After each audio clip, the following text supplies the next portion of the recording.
The truck's engine ticked as it cooled in the driveway. Colt Radner sat for a moment, rolling his shoulders to work out the knots from 12 hours of installing custom cabinets. His hands, scarred from years of woodworking, gripped the steering wheel as he stared at his house. Something felt wrong. The front windows were dark, except for the porch light Lana always left on. But that wasn't what made his gut twist. It was the sound coming from above, high-pitched crying that cut through the October night air. Colt stepped out of the truck and looked up. His 3-year-old daughter, Rosie, stood on the second-floor balcony in her pink pajamas, her small hands gripping the railing. No shoes, no coat, just bare feet on cold concrete. Rosie. He ran toward the house, fishing his keys from his pocket. "Daddy's coming, baby girl." The front door stuck like it always did when the weather turned cold. Colt shouldered it open and took the stairs 3 at a time. The upstairs hallway was dark. Lana's bedroom door hung open, revealing an empty room with clothes scattered across the unmade bed. He pushed through the balcony door and scooped Rosie into his arms. Her skin felt like ice. "Daddy." She buried her face against his neck, her small body shaking. "I was scared. Mommy said wait here." Colt carried her inside, grabbing a blanket from the couch. "How long were you out there, sweetheart?" "I don't know." Rosie's voice came out muffled against his shoulder. "It got dark. Dark. Sunset had been over an hour ago." Colt wrapped the blanket around his daughter and sat down, rubbing her arms to warm her up. His eyes moved to the baby monitor on the nightstand. The red power light was off. The cord lay unplugged beside it. "Where's Mommy?" "She said she had to go somewhere. She said wait on the balcony and you'd come get me." Colt's jaw tightened. He pulled out his phone and typed a text to Lana. "Where are you?" Rosie was outside alone. The message showed as delivered, but no response came. He tried calling. Straight to voicemail. "Let's get you some hot chocolate," he said, standing up with Rosie still in his arms. "And then we'll read a story. Can we read the one about the bear?" "We can read whatever you want." In the kitchen, Colt heated milk in a pan while Rosie sat at the table, wrapped in her blanket. She looked so small in the oversized chair, her dark hair still messy from crying. Her eyes the same green as his own watched him with the kind of awareness that made his chest ache. Kids shouldn't have to be that alert, that careful. "Daddy." "Yeah, baby." "I don't like the balcony anymore." Colt turned from his stove. "Why not?" "It's too high. And Mommy always leaves me there." "Always?" The word hit him like a punch. "What do you mean always?" Rosie shrugged, the way kids do when they think something is normal. "When her friend comes over. The one with the loud car." Colt's hand stilled on the panhandle. "What friend?" "The man. He smells like the gym." Hot chocolate forgotten, Colt knelt beside Rosie's chair. "How many times has Mommy left you on the balcony?" "I don't know. Lots." She reached for his hand. "Are you mad at me?" "No, sweetheart. I'm not mad at you. I'm never mad at you. But someone was going to answer for this." The rumble of Keely's Mustang in the driveway woke Colt from the couch where he'd been dozing with Rosie. The clock on the cable box read 11:47 p.m. Lana's laughter carried through the front windows, high and careless. Colt eased Rosie off his chest and settled her on the cushions. She didn't wake up, just made a small sound and curled deeper into her blanket. He'd been unwilling to put her in her room, unwilling to let her out of his sight. The front door opened with a bang that made him wince. Lana stumbled in, still laughing at something Keely had said. Her black hair was perfectly styled, her makeup fresh. She wore the red dress she'd bought last month, the one she claimed was too expensive to wear anywhere special. "Oh." She stopped when she saw him standing in the living room. "You're awake. Where were you?" Lana kicked off her heels and dropped her purse on the entryway table. "Out. I needed some air. For 8 hours." "Don't start, Colt." Keely appeared behind her, blonde and sharp-faced, wearing jeans that probably cost more than most people's car payments. She gave Colt a look that was half pity, half contempt. "Hey, Colt." Working hard as usual. He ignored her. "Rosie was on the balcony when I got home. In the cold. No shoes." Lana's face shifted into an expression of surprised concern that looked practiced. "What?" "No, I put her to bed before I left." The monitor was unplugged. Maybe she unplugged it. You know how she plays with cords. Lana moved toward the kitchen, her voice getting sharper. "God, Colt, You act like I'm some kind of monster. I needed one night out. One night to feel human again. She said you told her to wait on the balcony. Lana spun around. She's 3. She gets confused. You're the one who's always asking her a million questions, making her think everything's some kind of crisis. Keely leaned against the doorframe, watching the exchange like it was entertainment. Maybe if you weren't working all the time, Lana wouldn't need to get out so much. Colt's eyes moved to her slowly. This is between me and my wife. Right. Keely pushed off the doorframe. I should go. Thanks for the fun night, babe. She hugged Lana and whispered something that made them both smile. Call me tomorrow. After Keely left, the house felt smaller. Lana stood in the kitchen doorway, arms crossed, waiting for round 2. You left our daughter outside in the cold for hours, Colt said quietly. I made a mistake. It happens. No, mistakes happen once. Rosie said you've done this before. Lana's face hardened. You're going to believe a 3-year-old over me? Yeah, I am. That's perfect. That's just perfect. Lana walked to the cabinet and pulled out a wine glass. You know what your problem is, Colt? You think you're perfect. You think you never make mistakes, never do anything wrong. But you're so busy being the perfect father that you forget I need things too. Like what? Like a life. Like feeling wanted. Like being something other than just Rosie's mom and your wife. Colt watched her pour wine with shaking hands. If you don't want to be those things, you don't have to be. The words hung in the air between them. Lana set down the bottle harder than necessary. Is that a threat? It's a fact. She drank half the glass in one gulp. You're being paranoid and controlling. And honestly, it's not attractive. Colt looked at his wife, really looked at her. The careful makeup, the expensive dress, the way she held herself like she was performing for an audience. When had she become a stranger? I'm going to check on Rosie. She's fine. I'm checking anyway. Upstairs, Colt stood in his daughter's doorway and watched her sleep. She'd kicked off most of her blankets the way she always did. Her face was peaceful now, but he could see the tear tracks on her cheeks. 3 years old, and already learning that the people who were supposed to protect her might not. Downstairs, he could hear Lana moving around the kitchen, probably finishing her wine and planning her next argument. But Colt wasn't thinking about arguing anymore. He was thinking about watching. 2 weeks later, Colt knelt in Rosie's bedroom, ostensibly fixing a loose baseboard, but really installing the 3rd camera. The first 2 were already in place, one in the living room, hidden behind a family photo, and one in the kitchen, tucked between cookbooks on top of the refrigerator. The cameras were small, high quality, and connected to an app on his phone. Professional grade, the kind used by business owners who needed to keep an eye on their property. Daddy, what's that? Colt looked up to find Rosie standing in the doorway, holding her stuffed elephant. Just fixing something that came loose, baby girl. She padded over and sat cross-legged beside him. Can I help? You can hand me screws when I need them.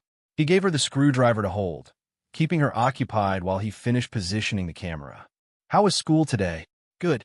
We painted pictures of our families. Yeah? What did yours look like? Me and you and Elephant. And Mrs. Ellison bringing cookies. Colt's hand stilled. Not Mommy. Rosie shrugged. I forgot. Kids didn't forget their mothers. Not unless forgetting felt safer than remembering. Rosie, has Mommy left you on the balcony again? She nodded without looking at him. Yesterday, the man came over and they went in your room. The screwdriver in Colt's hand bent slightly. The same man as before. Yeah, he has dark hair and big arms. Like you, but different. Different how? He's mean. His voice is mean. Colt finished tightening the screw and sat back on his heels. What do you mean his voice is mean? He talks to Mommy like she's stupid. And he looked at me funny. Funny how? Like I was broken. Rosie hugged her elephant tighter. I don't like him. You don't have to like him. Colt gathered his tools, his mind already working. Hey, how would you like to have a sleepover at Uncle Ira's house this weekend? Rosie's face lit up. Can I bring Elephant? Of course.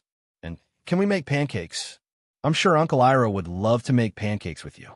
That evening, after Rosie was asleep, Colt sat at his kitchen table with his laptop open. Lana was upstairs, supposedly reading, but he could hear her on the phone, her voice low and excited.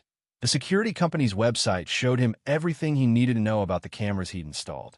Motion activation, cloud storage, high-definition video with audio. He set up alerts to ping his phone whenever movement was detected in the house during his work hours. His phone buzzed with a text from Lana. Going to visit Aunt Marie this weekend. She's been really sick. Colt stared at the message. Lana's Aunt Marie lived in Dallas, a 3-hour drive. But Lana had never mentioned her being sick. In fact, he was pretty sure Marie had been dead for 2 years. He typed back. How long? Maybe a week. Depends on how she's doing. Rosie will miss you. She'll be fine. You're better with her anyway. Better with her. Like parenting was a competition instead of a responsibility. Colt deleted 3 different responses before settling on. Drive safe. Then he called Ira. Hey, brother. What's up? Can you take Rosie for the weekend? Maybe longer. Sure. Everything okay? Colt looked at the ceiling, where he could still hear Lana's voice through the floorboards. I'm about to find out. Monday morning, Colt dropped Rosie at preschool and drove to his workshop instead of the job site. His phone had been pinging notifications all weekend, 17 motion alerts since Friday afternoon. He sat at his desk and opened the app.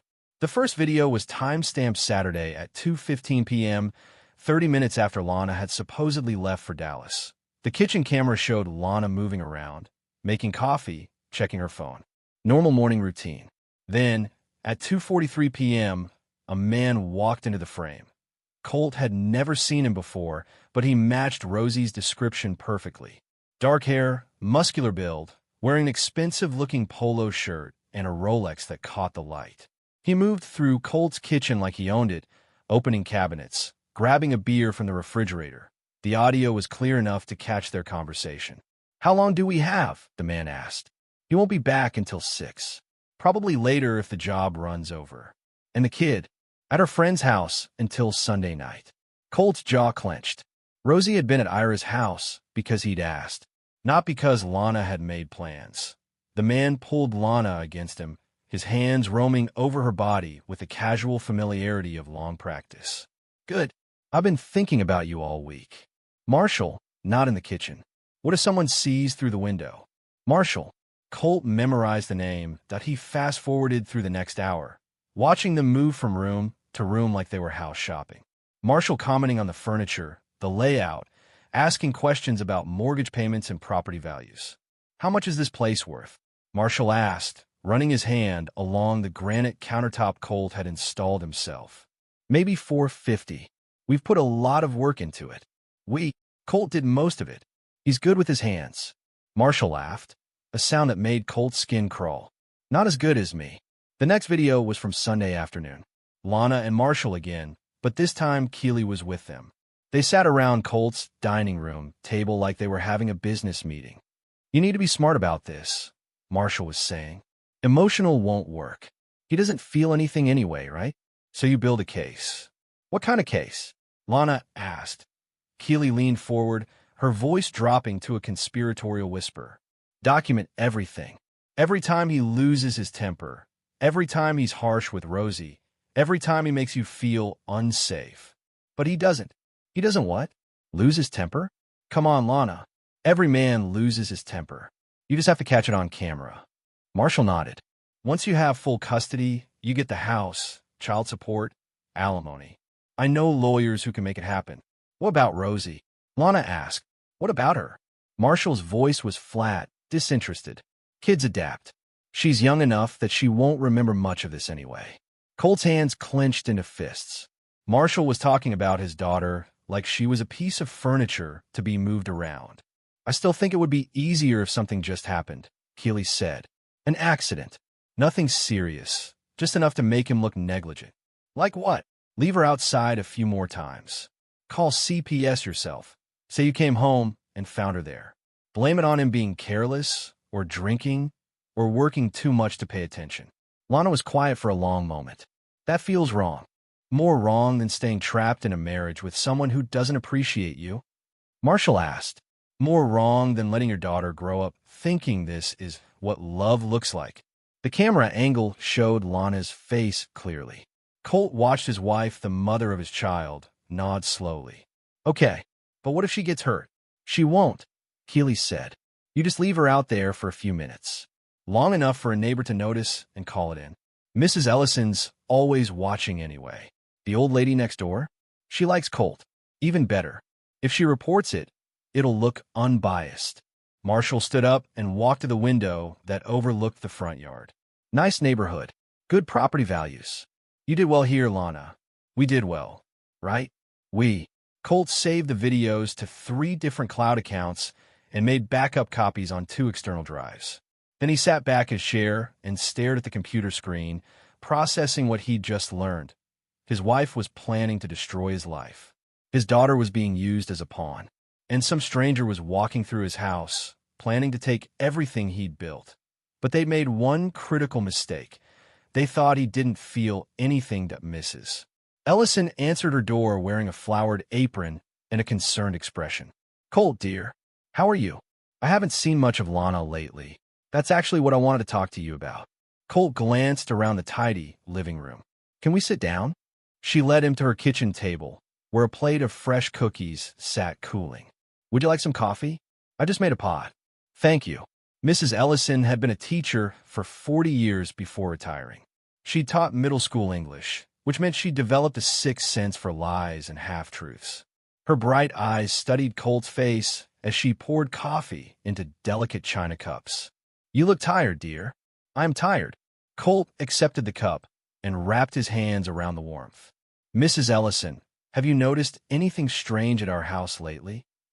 She sat down across from him, her expression growing serious. What kind of strange? A man visiting during the day. When I'm at work. She folded her hands in her lap. The one with the expensive car. You've seen him?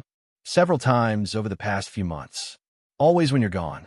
She paused, choosing her words carefully. He doesn't seem like the type who makes social calls. Colt pulled out his phone and showed her a screenshot from the security footage. Is this him? Mrs. Ellison put on her reading glasses. That's him. Drives a black BMW. License plate starts with MRA. She looked up at Colt. I wrote it down. Why? Because I don't like the way he looks at your house. Like he's planning something. She stood up and retrieved a small notebook from a kitchen drawer. I keep notes about neighborhood happenings. Old habit from teaching documentation is important. She flipped through several pages and handed him the notebook. Her handwriting was precise and detailed. October 15th, black BMW in Radnor driveway, 2 p.m. to 5:30 p.m. Male visitor approximate 40, tall, muscular build. Lana home, Colt's truck not in driveway. October 18th, same vehicle, 1:45 p.m. to 4:15 p.m.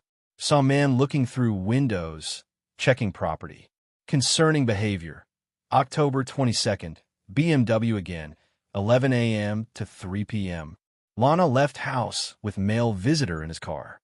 Returned separately around 6:00 p.m. The entries went back months.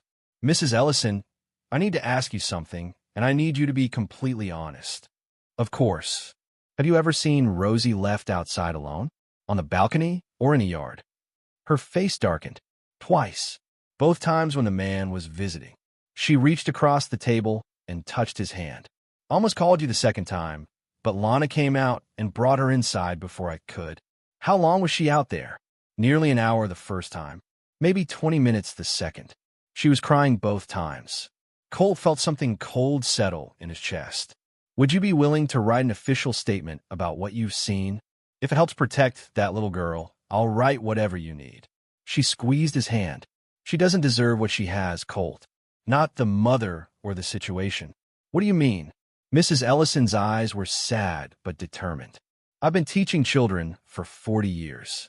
I know what neglect looks like. I know what happens when a parent stops seeing their child as a person and starts seeing them as an obstacle. That evening, Colt sat in his workshop long after he should have gone home. The statement Mrs. Ellison had written sat on his desk next to printed screenshots from the security footage. He'd spent the afternoon meeting with David Chun, the best family law attorney in Austin. Chun had reviewed everything with the clinical detachment of someone who'd seen worse. This is good, he'd said. Very good. The recorded conversations about manufacturing evidence will destroy any custody claim she tries to make. What about Marshall? What about him? He's not married to you. He's not Rosie's father. Legally, he's just a guy having an affair with your wife. He's planning to help her take my daughter. Planning isn't doing. And now you have documentation of the planning. Chen had leaned back in his leather chair. How do you want to proceed? I want full custody. I want her supervised visits only. And I want it ironclad, so she can never try this again. That's aggressive. She left my 3-year-old daughter outside in the cold to have sex with another man. How much more aggressive does it need to get? Jeanette smiled. I like you, Colt. Most men in your situation want to punish the wife. You just want to protect the kid. The kid is all that matters. Now, alone in his workshop, Colt opened his laptop and began transferring files. Bank accounts, investment statements, business records, everything he could gather to protect the assets he'd built for Rosie's future. His construction business was profitable enough to support 2 households if necessary, but he wasn't about to fund Lana's new life with Marshall. Tomorrow, he'd move the business assets into a trust with Rosie as the sole beneficiary. His phone buzzed with a text from Lana. Marie is doing better.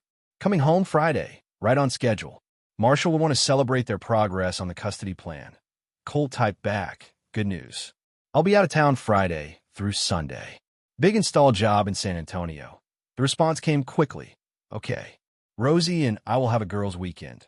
Colt stared at the message. Even now, even knowing what she was planning, she still lied so easily to called Ira. How's Rosie doing? Great. We built a fort in my backyard today. She's got your eye for construction. Can you keep her through the weekend? I've got some things to handle. Sure. Everything okay? Colt looked at the evidence spread across his desk: photos, videos, statements, financial records. Everything he needed to protect his daughter and destroy the people try to hurt her. It will be. Friday morning, Colt loaded his truck with enough tools to make it look like a legitimate job site visit. He drove halfway to San Antonio, then doubled back on country roads, parking his truck in a storage unit across town that he'd rented under his business name W.Y. Noon. He was positioned in the abandoned house 3 lots down from his own, watching through binoculars as Marshall's BMW pulled into his driveway. The house had been foreclosed on 6 months ago and sat empty while the bank decided what to do with it. Colt had checked it twice to make sure it was truly vacant before choosing it as his observation post. Through the binoculars, he watched Marshall get out of his car like he was arriving at his own house. Confident, entitled, checking his expensive watch as he walked to the front door. Lana met him there, already dressed for whatever they had planned. She wore jeans and a sweater that made her look younger, more innocent. The kind of outfit a concerned mother might wear to a custody hearing. Colt's phone buzzed with alerts as the motion sensors activated throughout his house. He switched to the camera app and watched Marshall and Lana move through the rooms like they were taking inventory. The furniture is nice enough, Marshall was saying. We can sell most of it. What about Rosie's stuff? Kids don't need much. A bed, some clothes, a few toys. You don't want to look like you're spoiling her. They were in Rosie's bedroom now. Marshall's presence, they're making Colt's vision blur with rage. This man was standing in his daughter's room, planning to uproot her life, talking about her like she was a line item on a balance sheet. The custody evaluator will want to see that you can provide a stable environment, Marshall continued. Simple, clean, not too expensive. Save the luxury for after the paperwork is final. When will that be? Chun thinks 6 months if we do this right. Less if we can prove he's unfit. Chun. They were talking about his attorney. Colt's grip tightened on the binoculars. How do we prove that? Today, actually. We're going to create a situation. Colt watched Marshall pull out his phone and scroll through contacts. My guy at CPS owes me a favor. All we need is a call about a child in danger, and then some evidence to back it up. What kind of evidence? You're going to put Rosie on the balcony. Leave her out there for a while, then call it in yourself. Say you came home and found her there. That Colt must have been drinking or distracted. But Rosie's not here. She's at Iris. Marshall smiled, and Colt felt his blood turn to ice. Not for long. An hour later, Colt watched Lana's car leave the driveway. She was going to get Rosie from Ira's house, go to bring her home and put her on the balcony as bait for their scheme. Colt called Ira immediately. Don't let Lana take Rosie. What? If Lana shows up to get Rosie, don't let her take her. Make an excuse. Say Rosie's sick, or you're not home, or whatever you need to say. Colt, what's going on? I can't explain right now. Just trust me. Keep Rosie safe. Always, brother. Always. 30 minutes later, Colt's phone rang. Lana, Ira says Rosie has a fever and shouldn't be moved. Is that true? Colt had to admire Ira's quick thinking. Kids get sick. Better safe than sorry. But I wanted to spend time with her this weekend. She'll be fine in a day or two. There was a pause, then muffled conversation as Lana talked to someone else, probably Marshall. Okay, I guess I'll wait. After she hung up, Colt watched through the binoculars as Lana's car returned to the driveway. Through the camera app, he could see her explaining the situation to Marshall, whose reaction was immediate and violent. Fuck. Marshall threw something across the living room, one of Colt's books. We had this planned perfectly. We could try again next weekend. No, we can't. The longer we wait, the more chance he has to figure something out. Marshall paced the room like a caged animal. I've got investors breathing down my neck about the franchise expansion. I need the capital from this house sale. Capital? Do you think I'm doing this for love, Lana?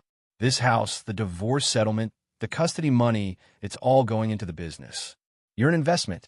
Colt watched his wife's face crumble as she realized what she really was to Marshall. Not a woman to be rescued from an unhappy marriage, but a resource to be exploited. But I said what you needed to hear. Just like you're saying what that husband of yours needs to hear. Marshall stopped pacing and grabbed Lana's chin, forcing her to look at him. We all lie to get what we want. The difference is I'm honest about it. Through the camera, Colt could see tears starting to form in Lana's eyes. For a moment, he almost felt sorry for her. Almost. Then Marshall's phone rang, and he answered it with a smile that made Colt's skin crawl. Hey, beautiful. No, I can't tonight. Business meeting. Marshall walked into the kitchen, lowering his voice. Tomorrow? Sure. Wear that blue dress I like. Lana followed him, her face pale. Who was that? Does it matter? Are you seeing someone else? Marshall laughed. Lana, sweetheart, I'm married. Of course I'm seeing someone else. Several someone else's, actually. The conversation continued, but Colt stopped listening. He'd heard enough. More than enough that he left the abandoned house and drove to the hardware store, where he bought 2 gallons of stage blood, the kind used by community theaters for Halloween productions. It looked real enough under artificial light, and it would wash away with water. Then he drove to a ranch supply store and bought a gallon of fresh cow's blood from the butcher who supplied local barbecue restaurants. It was more expensive, but it would smell real, feel real, look real enough to fool someone in a panic.by evening. Colt was back in position in the abandoned house. Through the cameras, he watched Marshall and Lana eat dinner at his kitchen table, making plans for their future in his house with his furniture. After the custody hearing, we should take a trip, Marshall was saying. Celebrate the new beginning. What about Rosie? She can stay with her father for a week. Assuming he gets visitation rights. You really think they'll give me full custody? With the right evidence? Absolutely. Judges hate fathers who put their children in danger. Colt turned off the camera app and checked the time. 9:30. In a few hours, Marshall would leave, and Lana would go to bed thinking she'd won. She had no idea that her perfect plan was about to become her worst nightmare. At 11:15 p.m., Marshall's BMW pulled out of the driveway.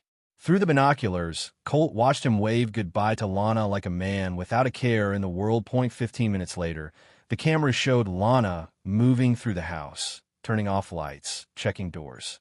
Her normal bedtime routine, except she kept looking at her phone like she was waiting for something. It's me. He's gone. No, tomorrow night. Ira's bringing her back from the sleepover around 6. Yes, I understand. Leave her out there long enough for someone to notice, then call CPS myself. I know the story. He was working late, drinking beer, forgot she was outside. It'll work, Marshall. It has to work. Colt closed the camera app and gathered his supplies. 2 containers of blood, latex gloves, and a plan that would show Lana exactly what her scheme could cost. He waited until 1:30 a.m., when the camera showed Lana's bedroom light had been off for over an hour. Then he crept across the yards, staying in the shadows between streetlights. His own house felt foreign in the darkness. Every creak of the floorboards seemed amplified, every shadow potentially dangerous.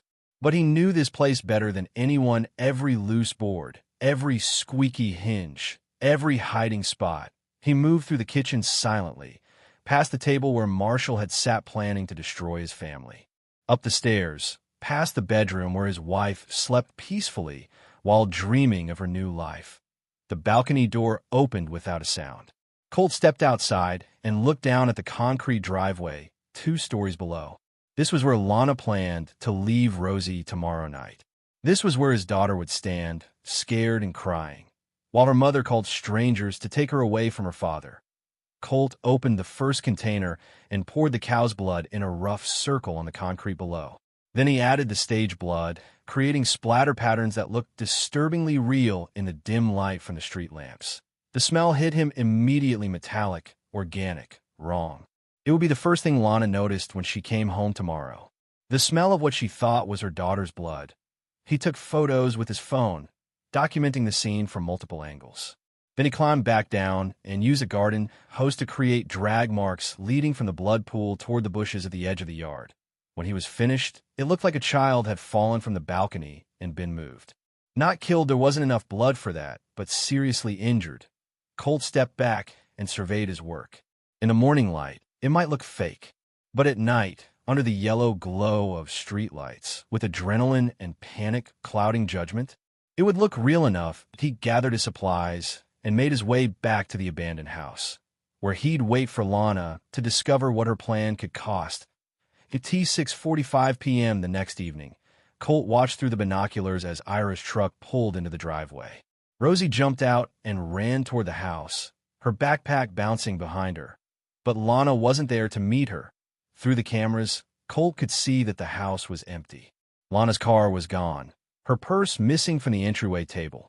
She'd left to pick up Marshall or meet him somewhere, getting ready for their plan to destroy Rosie's life. Ira knocked on the front door, then tried calling Lana's phone. After 10 minutes, he called Colt. "She's not here. What do you want me to do? Take Rosie back to your place. Keep her safe." "For how long?" Colt watched Ira's truck disappear down the street, taking his daughter away from the trap her mother had set. "I'll call you later tonight." At 9:30 p.m., headlights swept across the abandoned house as Lana's car returned to the driveway. Through the cameras, Colt watched her move through the house, looking for Rosie. Her phone calls to Ira went straight to voicemail. Colt had asked him to turn off his phone. Then she called Colt. "Where's Rosie?" Ira was supposed to bring her home. "Emergency at the job site. I asked him to keep her for the night." "What?" "No, I wanted her home tonight. We had plans." "What kind of plans?" "Just mother-daughter time. You know, she's safe with Ira. I'll pick her up tomorrow." Lana's frustration was obvious even through the phone. "Fine. Whatever. I'm going out anyway." Marshall's BMW arrived 20 minutes later. Through the cameras, Colt watched them argue about the change in plans, Marshall's anger obvious in his gestures and body language. "We can't wait another week," he was saying. "My investors are expecting results. It's not my fault Colt changed the schedule. It's your job to control the schedule." They left together at 10:15 p.m., probably going to dinner or a bar to plan their next move. Colt waited until 11 p.m., then called Lana's phone from a burner phone he'd bought that afternoon. When she answered, he disguised his voice with a handkerchief over the receiver. "Mrs. Radner, this is Detective Williams with Austin PD. We need you to come home immediately. There's been an incident involving your daughter." The line went silent for so long that Colt thought she'd hung up. Then, "What kind of incident?" "I can't discuss details over the phone." "How quickly can you get home?" 10 minutes. Is she okay?" "Please just come home, ma'am." Cole hung up and drove to a position 3 blocks away where he could see his house, but wouldn't be noticed by arriving cars. Then he waited till Lana's car pulled into the driveway at 11:52 p.m. She ran toward the house, calling for Rosie, her voice high and desperate. She made it halfway up the driveway before she saw the blood. The scream that came out of her was unlike anything Colt had ever heard.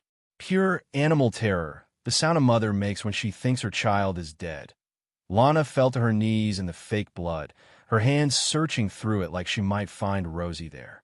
She sobbed and called her daughter's name, her voice breaking on every syllable. "Rosie! Oh God, Rosie!" She stumbled toward the bushes, following the drag marks, pushing through branches that scratched her face and tore her clothes. When she didn't find a body, she ran back to the blood pool and called 911. "My daughter! She fell from the balcony. There's blood everywhere. Lana's voice was barely recognizable through her sobs. Please, you have to send an ambulance. Ma'am, where's your daughter now? I don't know. She's not here. Someone moved her. Ma'am, I need you to calm down and... Don't tell me to calm down. My baby is hurt, and someone took her. Colt watched his wife fall apart in the driveway, surrounded by fake blood and real terror. Part of him felt sick watching her pain, but a larger part remembered his daughter standing on that balcony in the cold, abandoned by the woman who was supposed to protect her. This was what Lana had been willing to risk.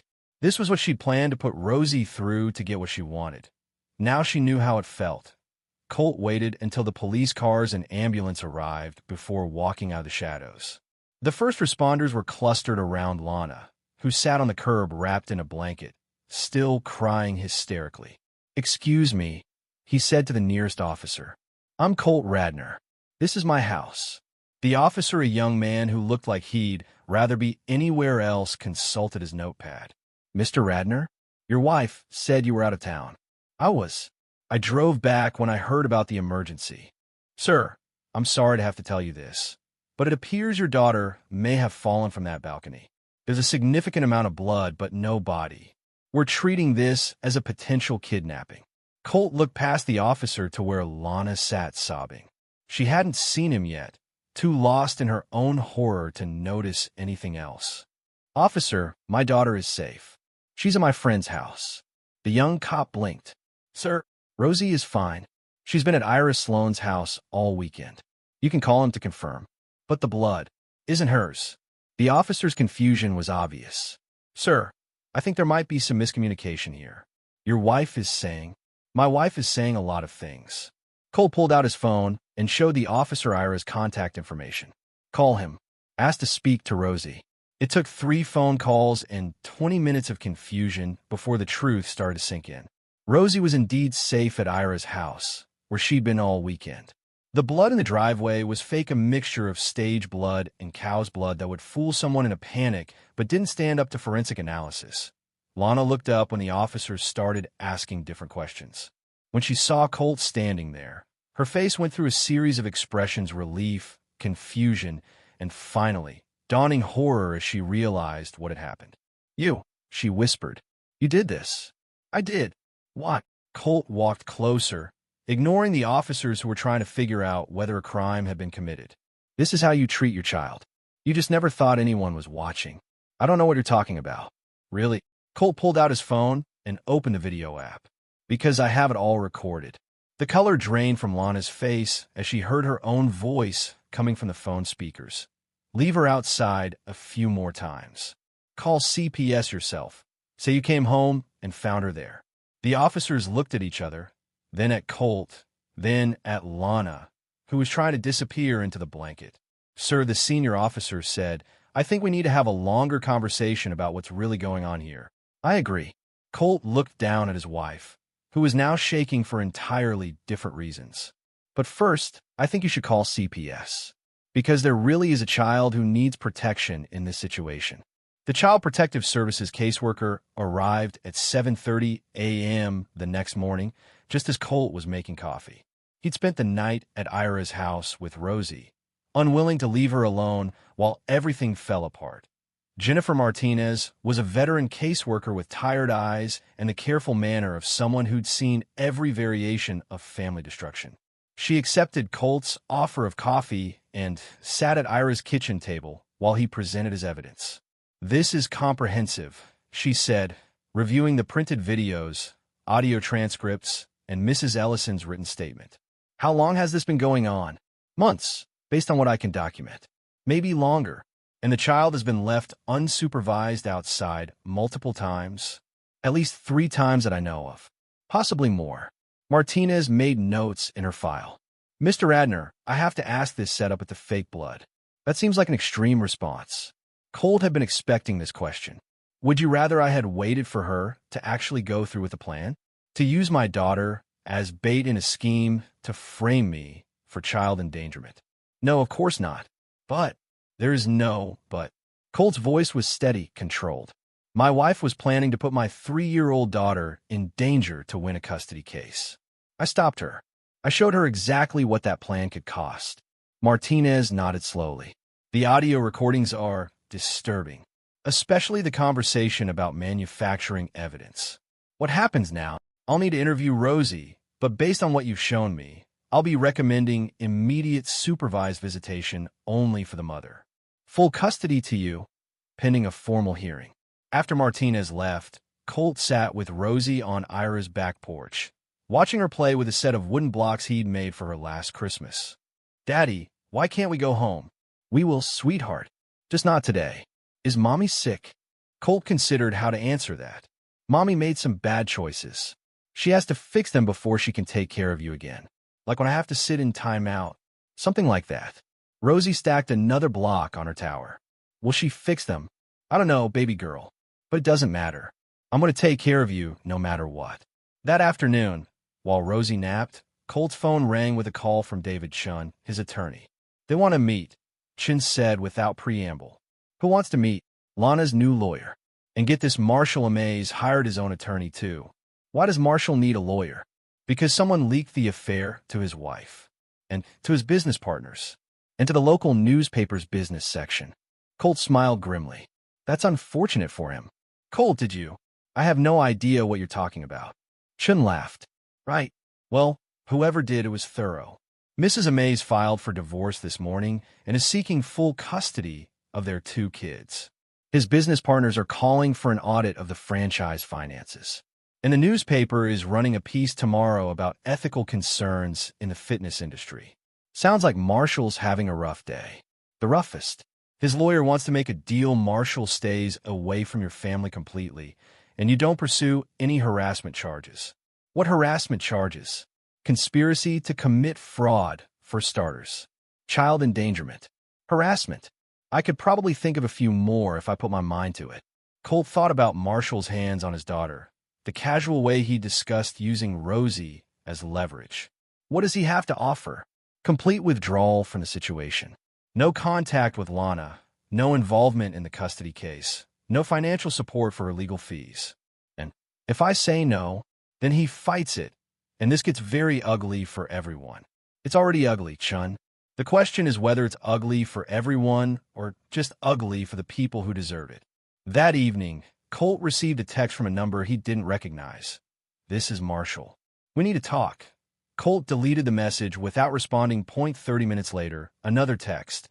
"I can make this easy for everyone. Delete. An hour after that. "You don't know who you're fucking with." Colt smiled and forwarded the message to Chun with a note. "Add intimidation to the list." The custody hearing was held in a courtroom that smelled like floor wax and fear. Lana sat at the defendant's table with her attorney, a nervous-looking man who kept adjusting his tie. She wore a conservative blue dress and minimal makeup, trying to look like a concerned mother rather than a woman who'd planned to frame her husband. Colt sat with Chun, a folder of evidence on the table between them. Behind them, the gallery was nearly empty except for Ira, Mrs. Ellison, and Jennifer Martinez from CPS. Judge Rebecca Santos had been on the family court bench for 15 years. She'd seen every permutation of human selfishness and stupidity that could affect a child's welfare. Her reputation was built on one principle. The best interests of the child superseded everything else. "Mr. Chun," Judge Santos said, "please present your case." Chun stood and walked to the evidence table.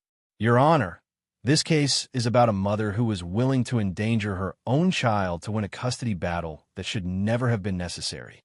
He played the audio recording of Lana and Keely planning to leave Rosie on the balcony. The sound of Lana's voice agreeing to use her daughter as bait filled the courtroom. Lana's face crumpled as she heard her own words. Her attorney whispered something in her ear, but she shook her head, tears starting to fall. "Your Honor," Chun continued, "Mrs. Radner's own words demonstrate that she views her daughter not as a person to be protected, but as a tool to be used." He presented Mrs. Ellison's statement, the CPS report, and video evidence of Marshall coming and going from the house during times when Rosie was left alone. Furthermore, Mrs. Radner was conducting an extramarital affair with a man who encouraged her to manufacture evidence against her husband. A man who, in his own recorded words, viewed the child as expendable. Lana's attorney tried to object, but Judge Santos held up her hand. "I'll hear from Mrs. Radner directly," the judge said. "Ma'am, please explain to me why you thought it was acceptable to leave your 3-year-old daughter outside alone." Lana stood on shaking legs. "Your Honor, I was confused. I was unhappy in my marriage, and I made terrible choices. But I love my daughter.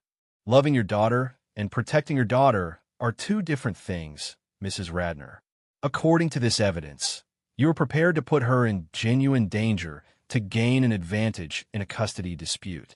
I know it looks bad, but it doesn't just look bad, Mrs. Radner. It is bad." Judge Santos's voice was sharp.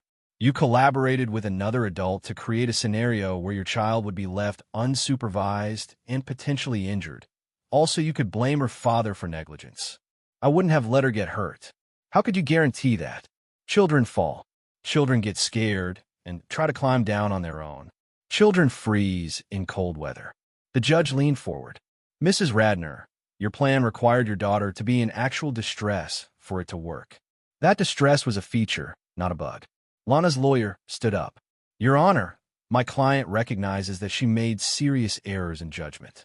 She's prepared to accept counseling and supervised visitation while she works to rebuild the trust that—" "Sit down," Judge Santos said quietly. "I've heard enough." She turned to Colt. "Mr. Radner, I'm granting you full physical and legal custody of your daughter.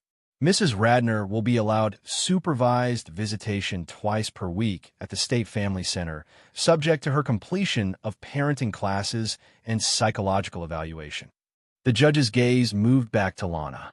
"Mrs. Radner, I'm also ordering that this case be referred to the District Attorney's Office for review of potential criminal charges related to child endangerment and conspiracy to commit fraud." Lana's attorney stood again. "Your Honor, I'm not finished." Judge Santos's voice cut through the courtroom like a blade. "Mrs. Radner, you had everything. A husband who provided for his family, a healthy child, a safe home. And you were willing to destroy all of it for what? A man who saw you as a business transaction?" The courtroom was silent except for Lana's quiet crying. "I've been doing this for 15 years, the judge continued. I've seen parents who lost their children to accidents, to illness, to circumstances beyond their control. And then I see parents like you, who have everything and throw it away for selfish reasons." Judge Santos looked at her notes one final time. "Mr. Radner has demonstrated through his actions that he puts his daughter's welfare above all other considerations. Mrs. Radner has demonstrated the opposite. This court will not risk a child's safety to give an unfit parent a second chance." As they left the courthouse, Lana tried to approach Colt in the parking lot. "Colt, please, can we talk?" He didn't stop walking. "No, I know I made mistakes, but—" "You didn't make mistakes, Lana. You made choices. Every step of the way, you chose yourself over our daughter. I can change." Colt turned to face her, his eyes cold and final. "You had 3 years to be her mother. You chose not to be. Now you get to live with that choice. Please don't take her away from me completely. I'm not taking her away from you. You threw her away when you decided she was worth less than your new life with Marshall." Colt got into his truck and rolled down the window. "The supervised visits are more than you deserve. Don't waste them." 2 weeks after the custody hearing, Lana's world continued its collapse. The private school where she'd worked as an admissions counselor terminated her employment, citing moral conduct concerns that had come to light during background verification. The local newspaper's coverage of the custody case had been detailed enough that a simple Google search of her name brought up the story. Marshall had disappeared completely. His wife's divorce attorney had frozen all their joint assets, and his business partners had voted him out of the company after discovering he'd been using franchise funds for personal expenses, including the BMW he'd driven to meet Lana. His own custody battle was going poorly. His ex-wife's attorney had obtained recordings of his conversations with Lana, including his dismissive comments about children being adaptable and his views on using them as leverage for financial gain. Keeley had blocked Lana's number after being questioned by police about her role in the conspiracy. Faced with potential charges for encouraging child endangerment, she decided their friendship wasn't worth the legal risk. Even Lana's mother had distanced herself. "I warned you not to burn down the house you live in," she'd said during their last phone conversation. "But you never listened." Lana sat in her studio apartment, all she could afford after legal fees and the loss of her job, and stared at a handwritten letter she'd been working on for days. "Colt, I know you'll probably throw this away without reading it, but I have to try. I need you to know how sorry I am. Not just about getting caught, but about all of it. About choosing myself over Rosie. About forgetting what really mattered, that I know I can't undo what I did. I know I can't make you trust me again. But maybe someday, when Rosie is older, she'll want to know that her mother realized how wrong she was, that I love her more than I ever showed. That's my failure, not hers, that I don't expect forgiveness. I just wanted you to know that I finally understand what I lost." Lana, she sealed the letter in an envelope and drove to the house that used to be hers. The house where she'd been happy before she convinced herself she deserved more. Colt's truck was in the driveway, along with several other vehicles she didn't recognize. Through the window, she could see people moving around inside, men in work clothes, the sound of construction equipment. She left the letter in the mailbox and drove away without looking back. Inside the house, Colt was overseeing the installation of new security features and the conversion of his garage workshop into something larger. The sign by the front door read, "Red Balcony Workshop, Mentoring for Single Fathers." He found a letter that evening, but didn't open it. Instead, he carried it out to the fire pit in his backyard and lit it with a match. Watching the flames consume Lana's words before they could take root in his mind. Some bridges, once burned, should stay that way. 6 months later, Colt stood in his workshop watching Rosie use a child-size hammer to drive nails into a piece of scrap wood. Her technique was improving, and she'd stop flinching every time she missed a nail head. "Daddy, look." She held up her project, a rough wooden frame that might someday become a picture holder. "I made it myself." "You did great, sweetheart. What do you want to put in it?" "A picture of us building stuff together." Colt smiled and ruffled her hair. "I think that's a perfect idea." The workshop had grown since the custody hearing. What started as Colt's personal space had become a community gathering place for single fathers who needed practical skills, emotional support, or just a place where they could bring their kids without judgment. 3 nights a week, men gathered in the converted garage to learn basic carpentry, share parenting advice, and watch their children play safely in the attached playroom. Mrs. Ellison volunteered as a supervisor, bringing cookies and stern common sense in equal measure. Mr. Colt. He turned to see Tommy, a 7-year-old whose father brought him every Tuesday. "Yeah, buddy, can you help me make a birdhouse? My dad says I need practice with the saw." "Sure thing. Let's get your safety glasses on first." This was what Colt had built from the wreckage of his marriage, something that mattered, something that helped other families stay together instead of falling apart. Ira walked into the workshop carrying 2 cups of coffee and wearing his perpetual smile. He'd officially become Rosie's godfather after the custody hearing, and he took the responsibility seriously. "How's the new addition coming along?" he asked, nodding toward the space where they were building an expanded classroom. "Should be finished next week. We'll be able to handle twice as many families. And the state funding. Approved.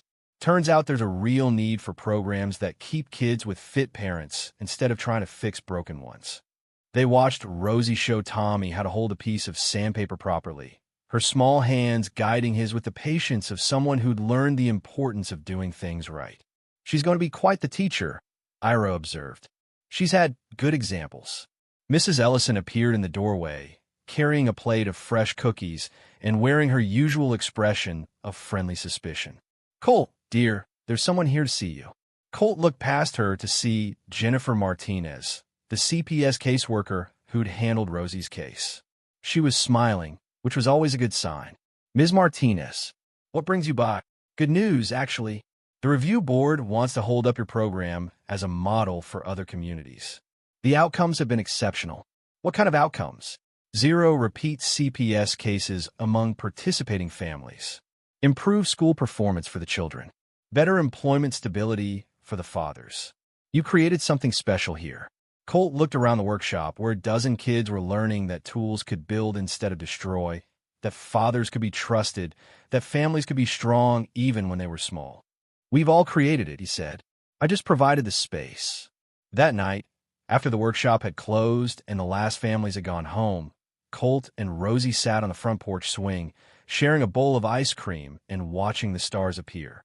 "Daddy," "Yeah, baby girl, I like our house now." "What do you mean now?" Rosie thought for a moment, her spoon clinking against the bowl. Before, it felt scared all the time. Now it feels happy. Colt pulled her closer, breathing in the scent of her hair, strawberry shampoo, and sawdust. "Houses feel what the people in them feel. So if we're happy, the house is happy." Something like that. Above them, the red balcony where this had all started now served as Rosie's reading nook, complete with cushions, blankets, and a small bookshelf filled with stories about brave children and the adults who protected them. The wooden sign by the front door caught the porch light. "Red Balcony Workshop. We don't forget, and we don't fall." Some things, once broken, couldn't be repaired. But from the pieces, you could build something better, something stronger, something that would last.